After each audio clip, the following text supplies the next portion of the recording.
Hi guys, it's Megan from Skinny Fitalicious. I'm just popping by today to talk about mindless eating. So for those of you who don't know me, my name is Megan Olson. I am a certified health coach and nutritionist. And 7 years ago, I lost 80 pounds from walking and changing the way I eat.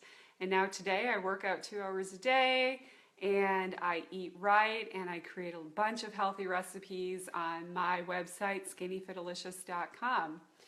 So today I'm coming to you sharing a couple tips about mindless eating.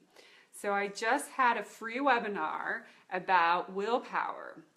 Hopefully you saw it, and if you didn't, watch for another sign up coming soon.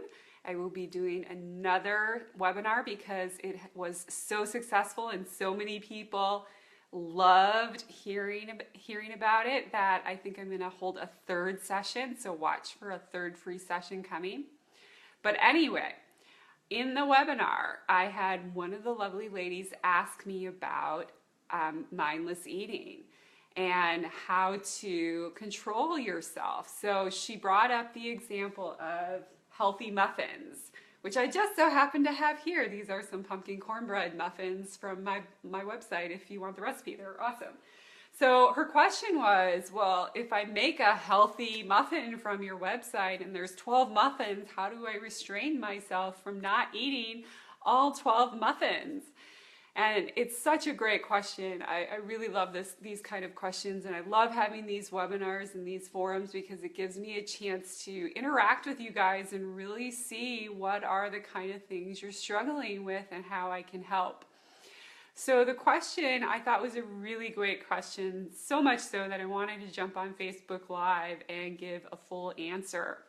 So when it comes to mindless eating, there's a couple of things. Number one, don't eat in front of the computer and the TV. So I know we all say it, I know we all know it, but it becomes one of those habits that is really hard to break. I can't tell you how many of my one-on-one clients that I coach come to me wanting to break simple habits like snacking at night in front of the TV.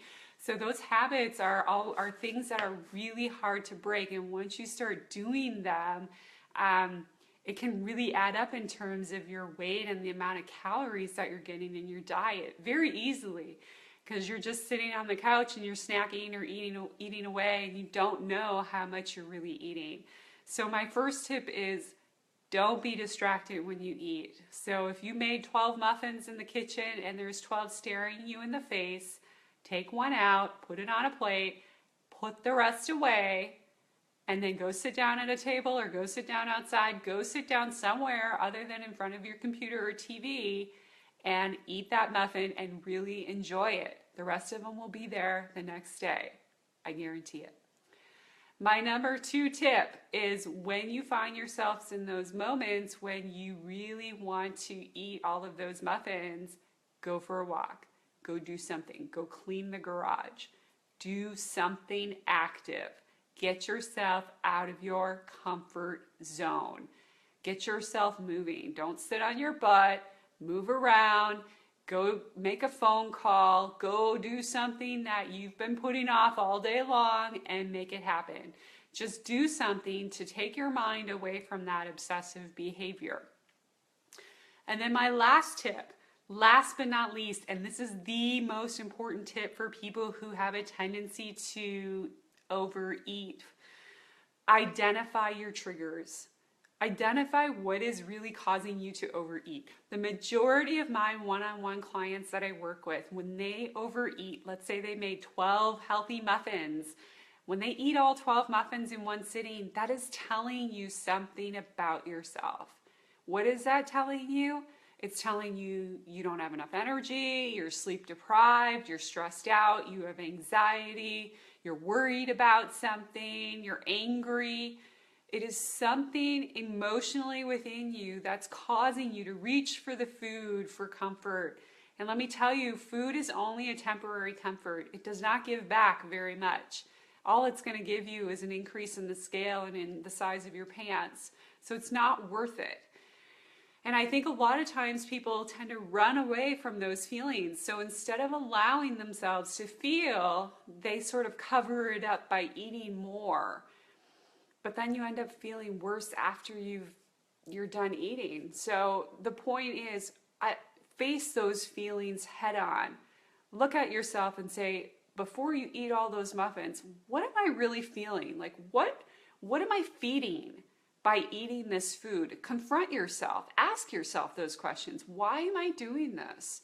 What am I going to gain from eating all of these 12 muffins? What's this going to give me in the long run? Really think about that, and then write down the answers that come to you. Write it on a piece of paper. Don't type it. Don't put it on your phone. Put it on a piece of paper. I know that a lot of us sometimes want to use technology because it's so much easier, but there's something to be said about writing something down on a piece of paper, and you can see it right there. That action tells your brain exactly what you're doing in that moment. So identify those triggers, identify them, and face them head on.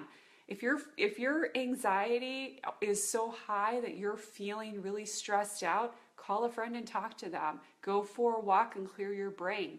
Food is not going to help you manage that anxiety. If you're tired, go to bed.